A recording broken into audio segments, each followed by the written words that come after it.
जय हिंद दोस्तों, मैं आपका सोनू सर आपका फिर से स्वागत करता हूं आपके अपने चैनल पर। देखिए, अपना 10th क्लास अपना चल रहा था। 10th क्लास में अपना 5.2 का एक्सरसाइज कंप्लीट तो नहीं हुई, रनिंग में थी, और क्वेश्चन नंबर 15 तक अपन ने कंप्लीट कर लिया था। तो आज क्वेश्चन नंबर 16 स्टार्ट करेंगे। तो क्वेश्चन नंबर 16 देखिए क्या है।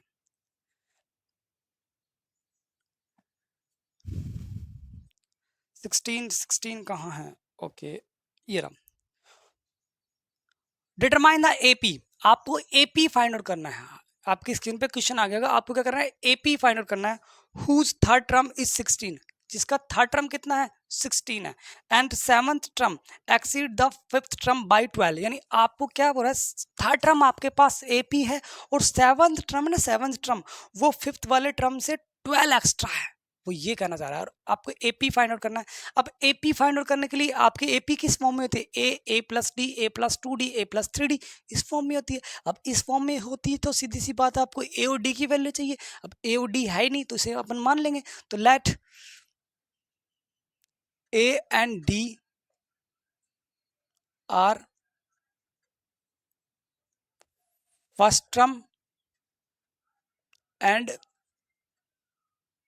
Common difference of AP respectively. ठीक है, ये अपन ने मान लिया। अब आपके पास गिवन क्या है? आपके पास गिवन ए थर्ड, यानी थर्ड टर्म की वैल्यू कितनी गिवन है? 16 है। तो इससे अपन सोल्व करेंगे। और आपके पास एक अगेन कंडीशन क्या है? ए सेवंथ टर्म है ना, जो फिफ्थ वाले टर्म से, सेवंथ टर्म है जो फिफ्थ वाले टर्म से 12 एक्स्ट्रा है। तो फिफ्थ वाला टर्म तो ये रहा, इससे 12 एक्स्ट्रा, तो 12 ऐड कर दिया तो 7 टर्म हुई नहीं हुई? हो गई। 7 टर्म के तो इक्वल है। फिफ्थ वाला टर्म से 12 एक्स्ट्रा, तो फिफ्थ वाला टर्म ये रहा, उससे 12 एक्स्ट्रा, 12 ऐड कर दिया, और उसकी वैल्यू किसके बराबर है? 7 टर्म के बराबर है। ये आपके पास गिवन है, यानी लैंग्वेज में गिवन थी, मैंने मैथमेटिकली इंडक्शन में मैंने इसको लिख दिया। अब इसको सोल्व करेंगे। तो देखिए, आप एक अच्छी तरह से फॉर्मूला जानते हो, ए प्लस में N minus 1 D equal to A N.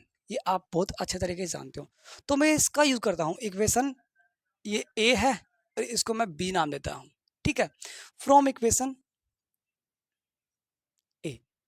ए का यूज करता हूं मैं। तो ए का यूज करूंगा तो यहां पर एन की वैल्यू ए 3 है, तो एन की थर्ड नंबर की टर्म यानी एन 3, यानी एन की वैल्यू कितनी है? 3 है।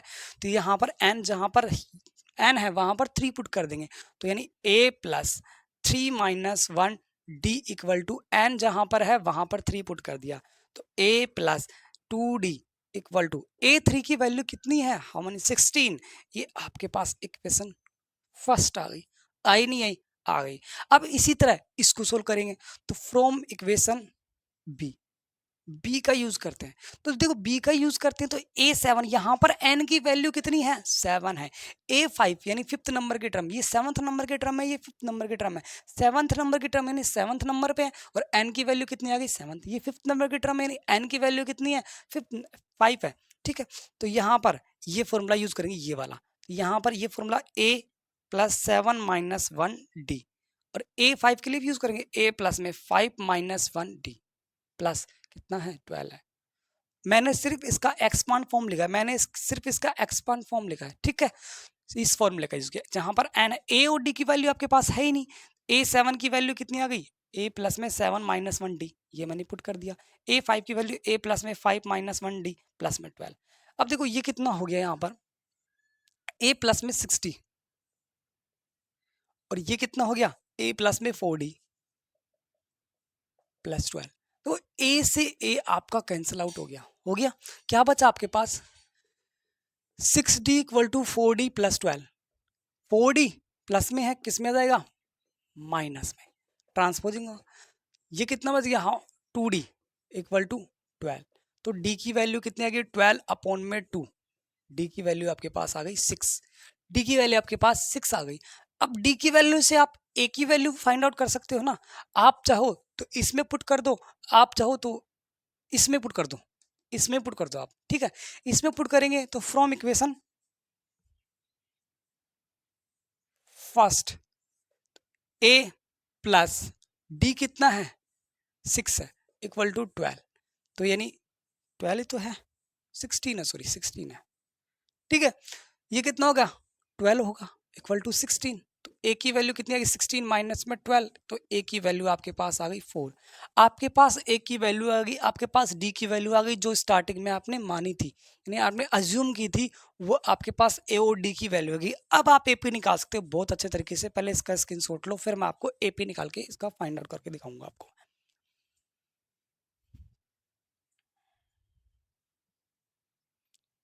ले लिया होगा आपने स्क्रीनशॉट?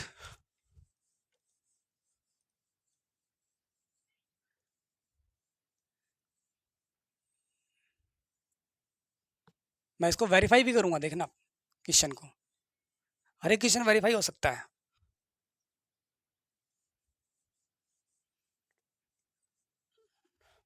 आपके पास ए और डी की वैल्यू आ गई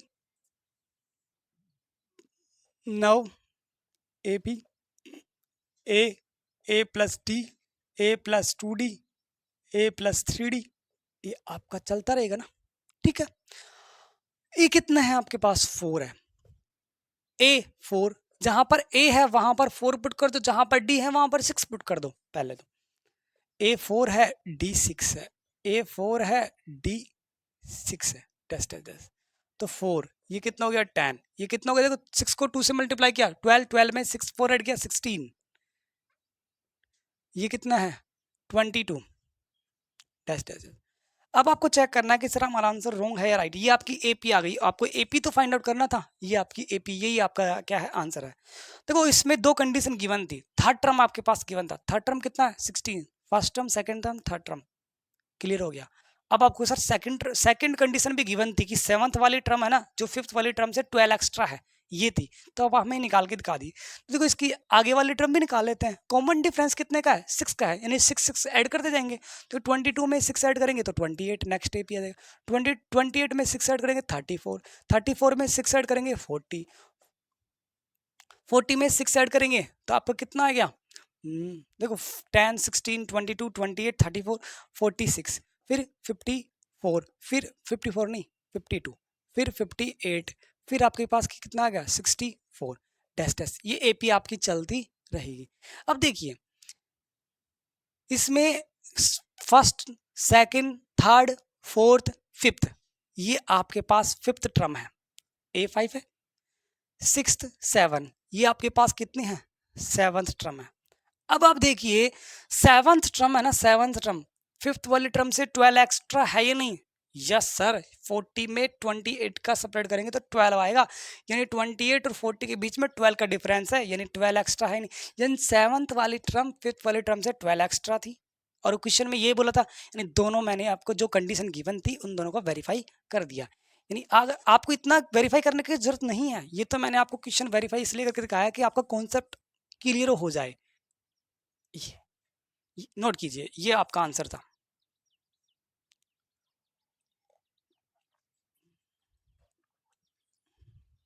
अगला क्वेश्चन देखिए आप।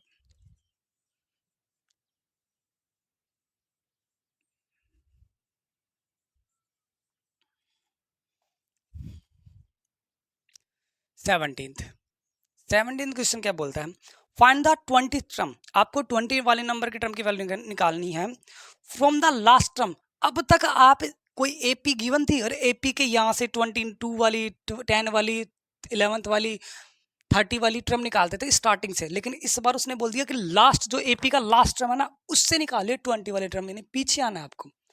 आगे क्या कह रहा है, लास्ट टर्म फ्रॉम एपी, आपके पास गिवन एपी है, एपी आपके पास given AP 3 8 30 dash dash dash dash dash क्या दे रखा है 253।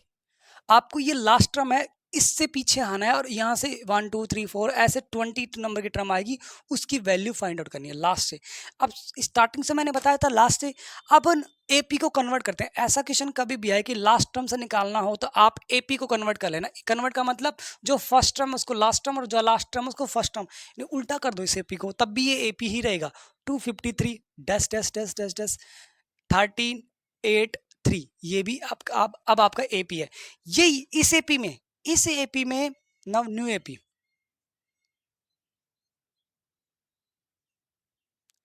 इस एपी में देखो फर्स्ट टर्म ये था लास्ट टर्म ये था, लेकिन इस एपी में क्या होगा, फर्स्ट टर्म आपका ये रहेगा लास्ट टर्म आपका ये रहेगा, बस इतना सा डिफरेंस है।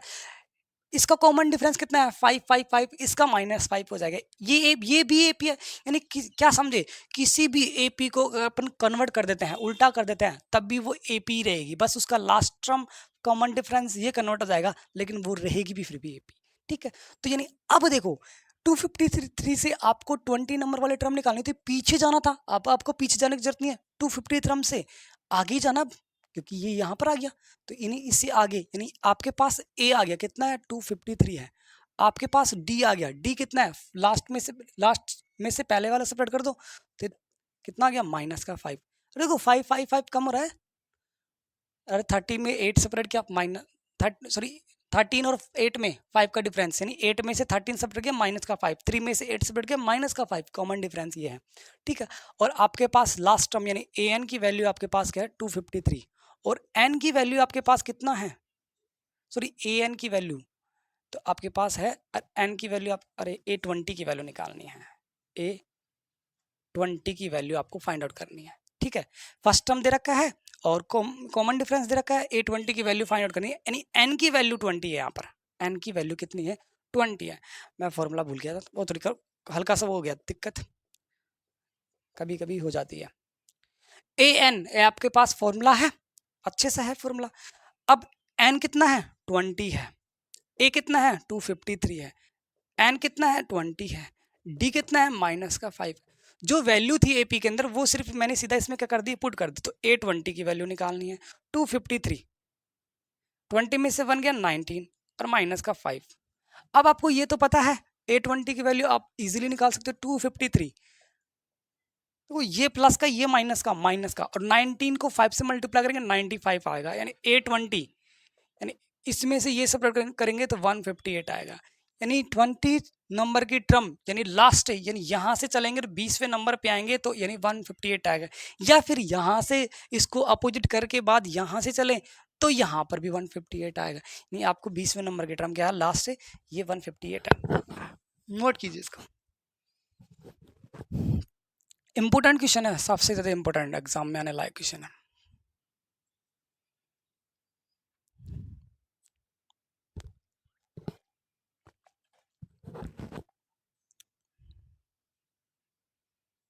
हो गया होगा स्क्रीनशॉट।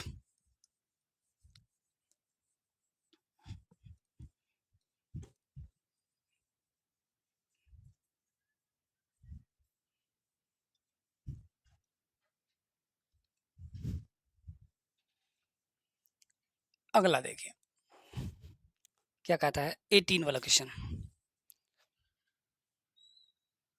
18 क्वेश्चन क्या बोलता है, the sum of fourth and eighth term of an AP is 24, यानी कोई एपी है, एपी का फोर्थ टर्म है और उसका 8 वाला नंबर टर्म है, उन दोनों का सम कर देंगे कितना है 24 है।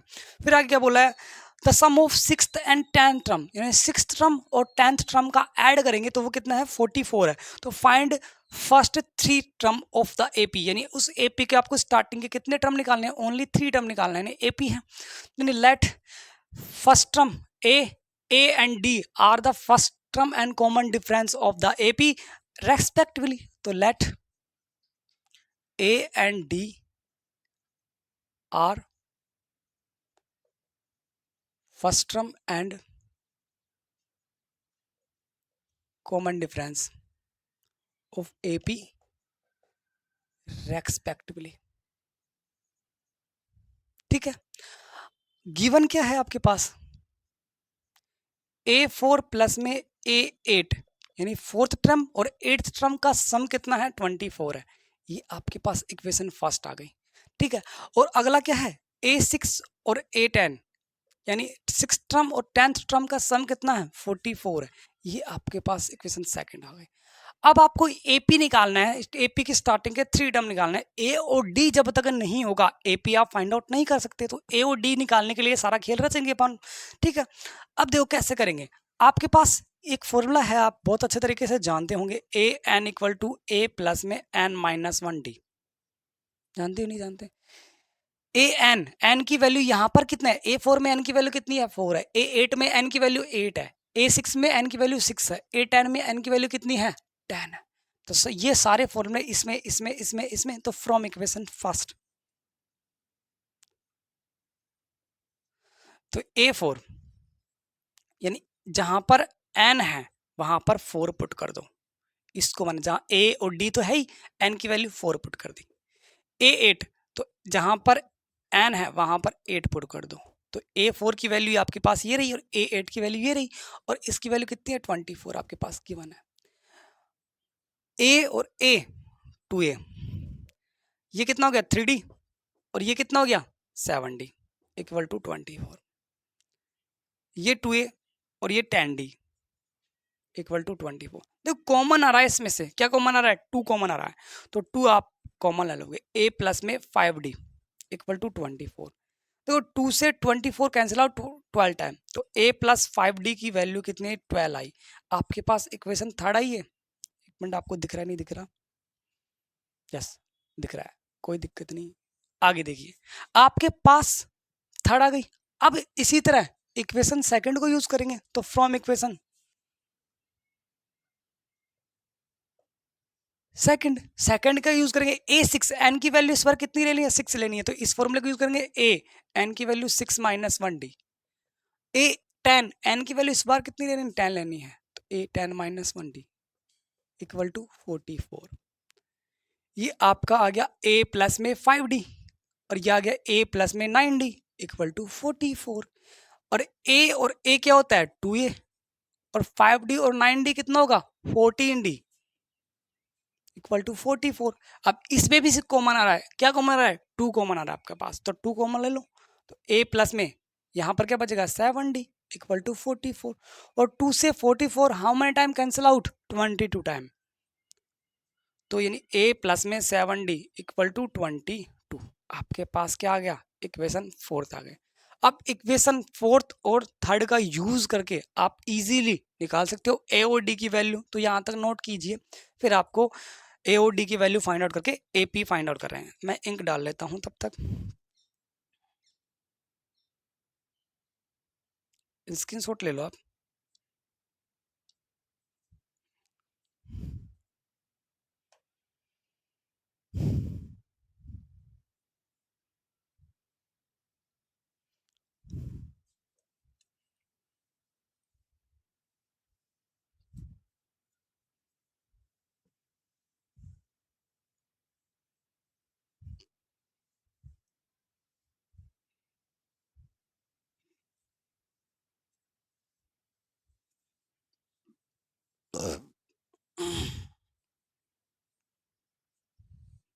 अब देखिए from equation third and fourth, question number 18 चल रहा है।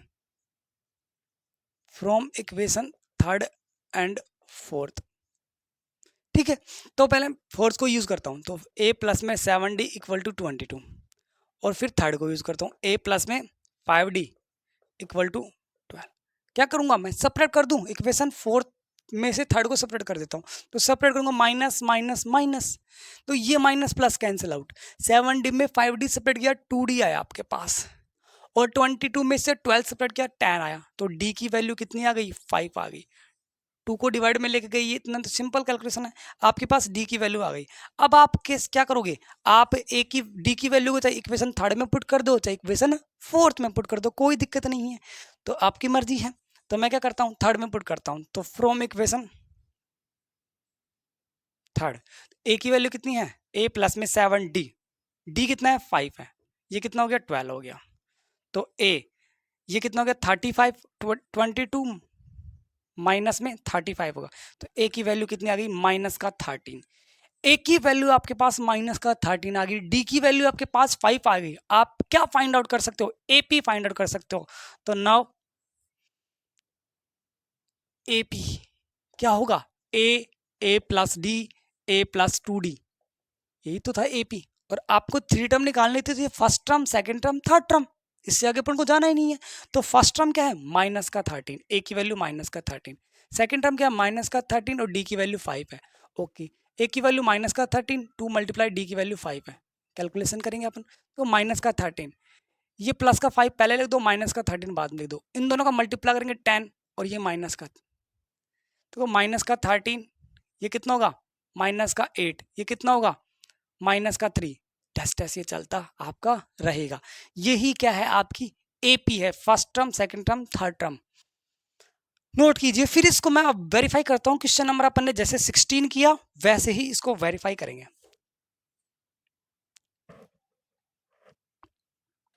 आपको एग्जाम में वेरीफाई करने की जरूरत नहीं है, लेकिन आपको कॉन्सेप्ट क्लियर हो उसके लिए वेरीफाई करना जरूरी है।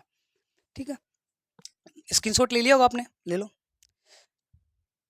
अब देखिए,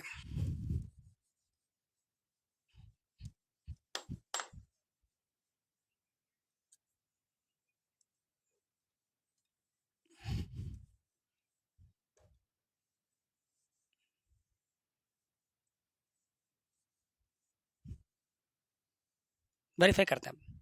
तो माइनस का 13, माइनस के 8, माइनस का 3, यानी क्या कर रहे हैं, कॉमन डिफरेंस कितना है, 5 5 है, यानी 5 5 का है। तो यानी अगला क्या आएगा, माइनस का 2 आएगा, नहीं आएगा, माइनस का 2। देखो, माइनस का 2, माइनस का 3, माइनस का 1, 0 1 2। अरे कोई दिक्कत नहीं है, आप क्या कर दो, नेक्स्ट टर्म निकाल लो, ए प्लस 3D, ए प्लस 4D, ए प्लस 5D, ए प्लस, आपको वेरीफाई करने के लिए इतना कर रहा हूँ, नहीं तो कोई जरूरत नहीं थी इसको करने की। ये फर्स्ट टर्म, ये second term, third term, fourth term, fifth term, six term, seventh term, eighth term, ninth term, tenth term. अब मैं क्यों कर रहा हूँ, टेंथ टर्म तक मैंने क्यों निकाला, क्योंकि टेंथ टर्म तक की वैल्यू आपके पास क्या थी, गिवन थी, उसका चेक कर रहे हैं। तो ये ए प्लस 2D आ गया। ए की वैल्यू कितनी है आपके पास, 5 है, सॉरी 5 नहीं, माइनस का 13 है, माइनस का 13, और ये 3 × 5 15, 15 में कितना हो गया, ये 2 हो गया ना। ठीक है, अब इसमें क्या कर देंगे, फिर 5 ऐड कर देंगे। तो ए कितना है, माइनस का 13 है, 4 × D कितना है, 5 है, यानी 20 माइनस में 13 कितना हो गया, 7। अब इसमें 5 ऐड करते जाओ, तो 5 ऐड करेंगे 12 हो जाएगा, फिर 5 ऐड करेंगे कितना हो जाएगा, 17, 5 ऐड करेंगे 22, 27, कितना हो गया, 1 2 3 4 5 6 7 8 9, और ये 32। ये आपकी क्या है, AP है, ये आपकी AP है। ठीक है, उसने क्या बोला है, फोर्थ टर्म और एट्थ टर्म का सम कितना है, 24 है। तो fourth term, first second third fourth, A4। Eighth term कितनी है, 1 2 3 4 5 6 7 8, इन दोनों का सम 24 है, यस। 2 प्लस में 22, 24 है, यानी अपनी एक कंडीशन प्रूव हो गई, यानी अपना आंसर बिल्कुल सही है, कहीं पर भी कोई भी गलती नहीं है। अगला देखिए, उसने क्या बोला, A6 प्लस में A10 का 44 दे रखा था, यानी सिक्स टर्म और 10th टर्म थी, उनका सम कितना है, 44 है। तो सिक्स टर्म, ये फोर्थ टर्म है, फिफ्थ टर्म है, सिक्स टर्म है, ये सिक्स टर्म है, A6, 7th 8 9 10th, ये 10th टर्म है। 32 में 12 ऐड करेंगे तो 44 आता है, नहीं आता, आता है। और क्वेश्चन की कंडीशन को वेरीफाई कर दिया, यानी आपने चेक भी कर लिया, सिर्फ 1 मिनट एक्स्ट्रा या 1.5 मिनट लगी आपको, और कोई ज़्यादा एक्स्ट्रा टाइम नहीं लगा, लेकिन आपको कॉन्सेप्ट क्लियर होगा, क्लियर हो गया। क्लियर कॉन्सेप्ट क्लियर होना जरूरी है हर एक क्वेश्चन के लिए, चाहे कोई भी एक्सरसाइज पढ़ रही हो, एक क्वेश्चन चाहे कम आ जाए कोई दिक्कत नहीं है, लेकिन कॉन्सेप्ट आपके क्लियर होने चाहिए, जब ही आपको क्वेश्चन सोल्व करने में इंटरेस्ट आएगा और मैथमेटिक्स में इंटरेस्ट बनेगा। ये आपका क्वेश्चन नंबर 18 कंप्लीट हो गया है, कोई दिक्कत नहीं है। अब आते हैं अपन 19 पे, मैंने वेरीफाई भी कर दिया है।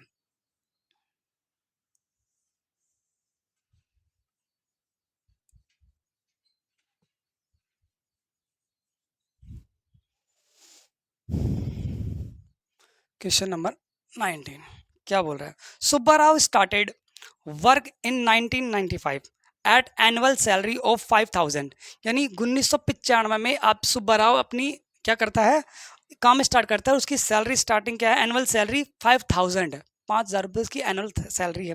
He received an increment of 200 each year, यानी पर ईयर का उसका कितना इंक्रीमेंट होता है, 200 का इंक्रीमेंट होता है, हर साल 200 200 का इंक्रीमेंट होता है, सीधी सी बात है, कॉमन डिफरेंस दे रखा है। और जो आपको स्टार्टिंग वाले 5000 उसकी रुपीस थी, वो क्या दे रखा है, वो आपको फर्स्ट टर्म दे रखा है। और कॉमन सेंस ही चलेगी, यानी आपके पास फर्स्ट टर्म है, फर्स्ट टर्म आपके पास कितना है, ₹5000 आपके पास। अरे मैंने कहीं पर भी काम स्टार्ट किया, मेरी सैलरी 5000 है, यानी स्टार्टिंग वाली है ना, ये पहली सैलरी तो है, और फिर हर साल में 2000 रुपये बढ़ 200 रुपीज़ मेरे इंक्रीज हो रहे हैं, यानी वो हर साल इंक्रीज हो रहे हैं, यानी हर साल 200 होगा, हर साल 10 साल तक भी 200 ही 200 होगा हर साल, यानी क्या है, कॉमन डिफरेंस कितना है, 200, तो कॉमन डिफरेंस डी ₹200। ठीक है, अब कॉमन डिफरेंस आ गया और आपके पास फर्स्ट टर्म आ गया। आगे क्या बोल रहे हैं हम, in which year did his income reach 7000, यानी कौन से साल, कितने साल में उसकी सैलरी 7000 पहुंच जाएगी। अब आपको ये चीज तो आपको पता है 7000 क्या है। देखो, in which year did his income reach 7000, 7000 कौन से, यानी लास्ट उसकी कहां तक जा रही है, 7000 तक जा रही है। लास्ट टर्म यानी ए एन आपके पास गिवन है कितना, 7000 रुपीज, सॉरी रुपीज वो लगाना था, ₹7000, यानी लास्ट, यानी 7000, लास्ट टर्म आपकी कितनी है 7000। अब आपके पास फर्स्ट टर्म है डी है, ए एन है, आपके पास एन नहीं है, एन ही तो निकालनी है। क्यों एन निकालनी है, क्योंकि कितने साल में, यानी नंबर ऑफ ईयर की बात कर रहा है वो, नंबर ऑफ ईयर कितने साल में उसकी सैलरी 7000 पहुंच जाएगी, एन की वैल्यू। तो आप बहुत अच्छे तरीके से जानते हो ए प्लस में N minus 1 D equal to A N होता है। ए एन है, डी है, ए है, एन की वैल्यू फाइंड आउट कर सकते हो। तो देखिए ए कितना है 5000, एन तो फाइंड आउट करना है, डी कितना है 200, ए एन कितना है आपके पास 7000। 5000 प्लस में ट्रांसपोजिंग होगी माइनस में चला जाएगा, N minus 1 multiply by 200 equal to 7000 minus, sorry minus में 5000, एन माइनस 1, ये 7000 में से 5000 सेपरेट करेंगे तो 2000, और 2000 को किससे डिवाइड करेंगे, 200 से डिवाइड होगी, मल्टीप्लाई में किस में आएगा, डिवाइड में आ जाएगा। ये यहाँ पर n माइनस 1 बचेगा, मल्टीप्लाई में तो डिवाइड में। देखो ये कितना जाएगा 10 टाइम, यानी n माइनस 1 इक्वल टू 10 आया। तो n की वैल्यू कितना है 10 प्लस 1, यानी n की वैल्यू 11 ईयर, यानी 11 ईयर्स की बात करें, 11 साल बाद उसकी सैलरी 7000 हो जाएगी। सर हम कैसे मान लें कि उसकी 11 साल बाद सैलरी 7000 हो जाएगी। तो आप हर साल 200 ऐड करते जाओ, हर साल 200 ऐड करते जाओ, आप पता करोगे जैसे ही 11वें साल में आप 200 ऐड करोगे आपकी सैलरी कितनी हो जाएगी, 7000 हो जाएगी। नोट कीजिए इसको, अच्छा क्वेश्चन था, इजी था, बस इसको लैंग्वेज में दे रखा था।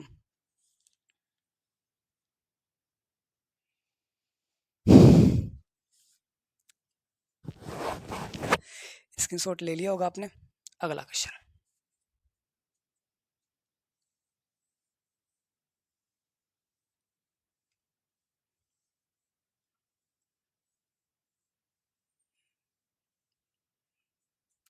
फाइव पॉइंट टू आज दी एंड कर देंगे इसका 5.2 का।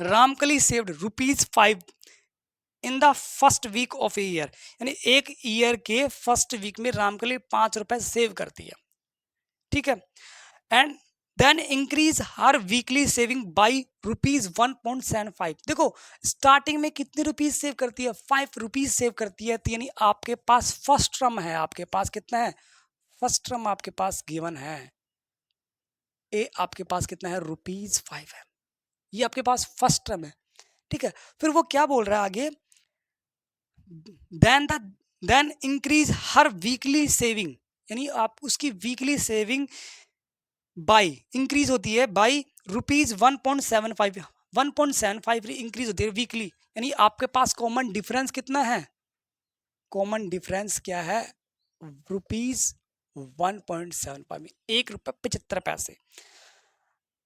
इफ द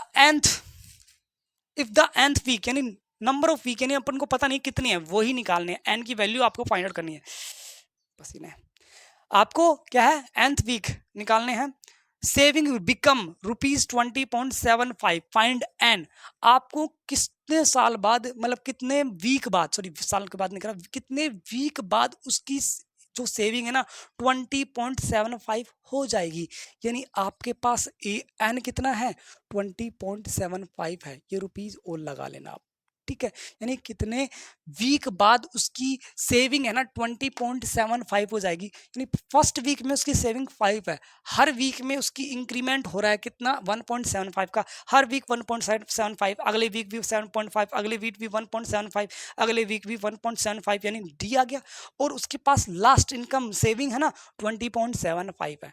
यानी ये लास्ट टर्म है, ये कॉमन डिफरेंस है, ये फर्स्ट टर्म है। यानी आपको कितने n की वैल्यू निकालनी है, उसने क्लियर बोल दिया नंबर ऑफ वीक कितने हैं, यानी आपको n की वैल्यू फाइंड आउट करनी है। तो कोई दिक्कत नहीं, आप फॉर्मूला बहुत अच्छे तरीके से जानते हो, a प्लस में n-1d इक्वल टू an, ये आपके पास फॉर्मूला है। ठीक है, a आपके पास कितना है 5 है, n तो आपको फाइंड आउट करना है ही, d आपके पास 1.75 है, an आपके पास 20.75 है। पहले इस 5 का ट्रांसपोजिंग कर दूं, प्लस के है माइनस को हो जाएगा, n-1 मल्टीप्लाई में 1.75 इक्वल टू 20 माइनस में 20.75 माइनस में 5, n-1 मल्टीप्लाई बाय 1.75। देखो 20 में से 5 करेंगे तो 15.75 बचेगा आपके पास, इसमें से इसको सब करेंगे 15.75। अब देखो ये मल्टीप्लाई में है, किस में जाएगा डिवाइड में, तो n-1 15.75 डिवाइड बाय 1.75। देखो पॉइंट 1.75 यानी पॉइंट हटेगा तो अपसाइड 100 लगेगा, यहाँ पर पॉइंट हटेगा तो डाउन साइड 100, तो 100 से 100 कैंसिल आउट है, तो n-1 1.7, ये आया नहीं आया, आ गया। और देखो इसको इससे डिवाइड करना, ये 9 टाइम्स आएगा, यानी 175 का 1575 में डिवाइड करते हैं तो हाउ मेनी टाइम, 9 टाइम, यानी 1 का ट्रांसपोजिंग करेंगे 1 प्लस का 1, यानी कौन से वीक, यानी 10वें वीक में उसकी सेविंग, यानी नंबर ऑफ वीक कितने आए 10 था, आपके पास नंबर ऑफ वीक कितना है 10, यही आपका क्या है आंसर है। यानी 10वें वीक में उसकी सेविंग कितनी हो जाएगी 20.75 उसकी सेविंग हो जाएगी, नोट कीजिए।